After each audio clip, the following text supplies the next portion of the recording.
Hello friends, പുതിയൊരു YouTube വീഡിയോയിലേക്ക് എല്ലാവർക്കും സ്വാഗതം.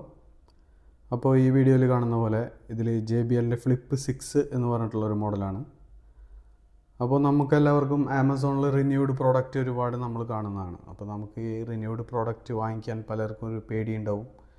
കാരണം എന്താണെന്ന് വെച്ചാൽ അത് വാങ്ങിച്ചു കഴിഞ്ഞാൽ എന്തെങ്കിലും കംപ്ലയിൻറ്റ്സ് ഉണ്ടാവുമോ, അങ്ങനെയൊക്കെ ഡൗട്ട് എനിക്കുണ്ടായിരുന്നു. അപ്പോൾ അങ്ങനെയാണ് ഞാൻ പിന്നെ ഈ ഒരു മോഡൽ വാങ്ങി ജസ്റ്റ് ഒന്ന് ട്രൈ ചെയ്യാമെന്ന് ഓർത്ത് നമ്മൾ JBLൻ്റെ ഫ്ലിപ്പ് 6 എന്ന് പറഞ്ഞ മോഡൽ വാങ്ങിയത്. ആദ്യമായിട്ട് ഇതിൻ്റെ ഡിസൈൻ എടുക്കുകയാണെങ്കിൽ വളരെ സോളിഡ് ആയിട്ടുള്ള ഡിസൈനാണ്. പിന്നെ ഇതിൽ വാട്ടർ പ്രൂഫിങ് വരുന്നുണ്ട്. IPS 67 ആണ് വാട്ടർ പ്രൂഫിങ് റേറ്റിംഗ് വരുന്നത്. അതുകൊണ്ട് നമുക്ക് വെള്ളവും പൊടിയൊന്നും പേടിക്കേണ്ട കാര്യമില്ല. ബീച്ച് സൈഡിലും പൂളിലൊക്കെ സിമ്പിളായിട്ട് യൂസ് ചെയ്യാം. അപ്പോൾ ഇതൊരു ലാസ്റ്റ് 3 months ആയിട്ട് നമ്മൾ യൂസ് ചെയ്തുകൊണ്ടിരിക്കുകയാണ്. ഇതുവരെ അങ്ങനെ ഒരു പ്രശ്നങ്ങളോ കംപ്ലയിൻറ്റ്സോ കാര്യങ്ങളൊന്നും ഉണ്ടായിരുന്നില്ല. അപ്പോൾ റിന്യൂഡ് പ്രോഡക്റ്റ് നമ്മൾ വാങ്ങിക്കുമ്പോൾ മാക്സിമം ഡിസ്കൗണ്ട് ഉണ്ടെങ്കിൽ മാത്രമേ റിന്യൂഡ് പ്രോഡക്റ്റിൽ പോയിട്ട് നമുക്ക് കാര്യമുള്ളൂ. അപ്പോൾ ഈ മോഡലിൽ എനിക്ക് 50% അറൗണ്ട് 50% ഡിസ്കൗണ്ട് കിട്ടിയതുകൊണ്ട് മാത്രമാണ് നമ്മൾ ഈ മോഡൽ വാങ്ങിയത്. ഇപ്പോൾ ഇതിൻ്റെ ബാറ്ററി ബാക്കപ്പ് പറയുകയാണെങ്കിൽ 12 hours ആണ് ബാറ്ററി ബാക്കപ്പ് പറയുന്നത്.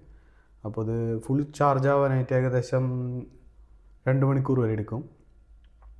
വൺസ് ഫുൾ ചാർജ് ആയി കഴിഞ്ഞാൽ ഒരു 50% വോളിയത്തിൽ ഉപയോഗിക്കുകയാണെങ്കിൽ നിങ്ങൾക്ക് 12 മണിക്കൂർ വരെ ബാക്കപ്പ് ഈസി ആയിട്ട് കിട്ടുന്നുണ്ട്. അപ്പോൾ ഇത് റിന്യൂഡ് പ്രോഡക്റ്റ് ആയതുകൊണ്ട് ബാറ്ററി ബാക്കപ്പിൻ്റെ പ്രശ്നവും ഇതിനെ ബാധിച്ചിട്ടില്ല, സൗണ്ട് പ്രശ്നങ്ങളും ഇല്ല. പിന്നെ JBLൻ്റെ മൊബൈൽ ആപ്ലിക്കേഷൻ വരുന്നുണ്ട്. അത് ഡൗൺലോഡ് ചെയ്ത് നമ്മൾ പെയർ ചെയ്ത് യൂസ് ചെയ്യുകയാണെങ്കിൽ നമുക്കതിൽ ഈക്വലൈസർ കൂടി കിട്ടുന്നുണ്ട്. അപ്പോൾ ഈക്വലൈസർ വെച്ചിട്ട് നമുക്ക് നമ്മുടെ ടേസ്റ്റിനനുസരിച്ച് സൗണ്ട് നമുക്ക് കൺട്രോൾ ചെയ്യാൻ പറ്റും.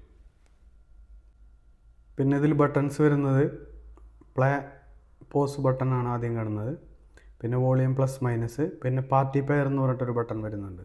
അത് നിങ്ങൾ സെയിം JBLൻ്റെ സ്പീക്കേഴ്സ് യൂസ് ചെയ്യുകയാണെങ്കിൽ, ഒന്നിലധികം സ്പീക്കേഴ്സ് ഉണ്ടെങ്കിൽ ആ സ്പീക്കേഴ്സ് എല്ലാം പെയർ ആക്കുകയും നമുക്ക് സ്റ്റീരിയോ എഫക്റ്റ് റൂമിലെ എല്ലാ കോർണറിലും ഓരോ സ്പീക്കർ വെച്ചിട്ട് നല്ല എഫക്റ്റിൽ നമുക്ക് പാട്ടോ മ്യൂസിക്കോ ആസ്വദിക്കാൻ സാധിക്കുന്നതാണ്. പിന്നെ ഇതിൻ്റെ ബാക്ക് സൈഡിൽ വരുന്ന ഓപ്ഷൻസ് എന്ന് പറഞ്ഞാൽ ഒരു charging port, C type charging പോർട്ടാണ് വരുന്നത്. പിന്നെ ഒരു LED ഇൻഡിക്കേറ്റർ വരുന്നുണ്ട്. അത് ചാർജിങ് ഇൻഡിക്കേറ്ററാണ്. ചാർജ് ഫുള്ളാകുമ്പോൾ ഈ ഇൻഡിക്കേറ്റർ ഫുള്ളാവും.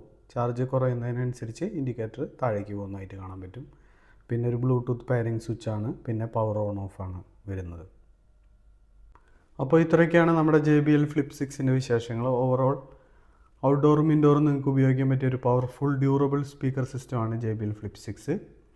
ഈ പ്രൈസ് റേഞ്ചിൽ കിട്ടാവുന്നതിൽ ഏറ്റവും ബെസ്റ്റ് സ്പീക്കറാണ്. അപ്പോൾ വീഡിയോ ഇഷ്ടപ്പെട്ടാൽ ലൈക്ക് ചെയ്യുക, ഷെയർ ചെയ്യുക, കമൻറ്റ് ചെയ്യുക. ഓക്കെ.